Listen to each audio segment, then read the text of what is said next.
ನ್ಯೂಯಾರ್ಕ್ನಲ್ಲಿ ನಡೆಯುತ್ತಿರುವ US open grand slam tennis ಟೂರ್ನಿಯ ಪುರುಷರ ಸಿಂಗಲ್ಸ್ ವಿಭಾಗದಲ್ಲಿ ಸರ್ಬಿಯಾದ ನೊವಾಕ್ ಜೋಕೋವಿಚ್ ಕಾಸ್ಟರ್ ರೂಡ್ ಮೂರನೇ ಸುತ್ತು ಪ್ರವೇಶಿಸಿದ್ದಾರೆ.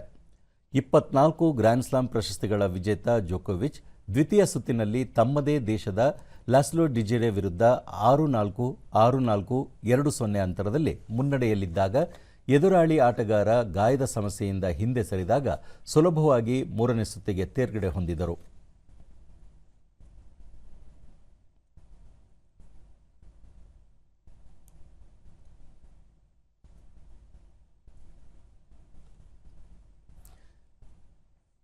ಎಂಟನೇ ಶ್ರೇಯಾಂಕಿತ ಕಾಸ್ಟರ್ ರೂಡ್ ಕೂಡ ದ್ವಿತೀಯ ಸುತ್ತಿನಲ್ಲಿ 6-4, 6-2, 2-6, 7-6 ಸೆಟ್ಗಳಿಂದ ಗಿಯೋಲ್ ಮೊನ್ಫಿಲ್ಸ್ ವಿರುದ್ಧ ಗೆದ್ದು ಮುಂದಿನ ಸುತ್ತಿಗೆ ತೇರ್ಗಡೆ ಹೊಂದಿದ್ದಾರೆ.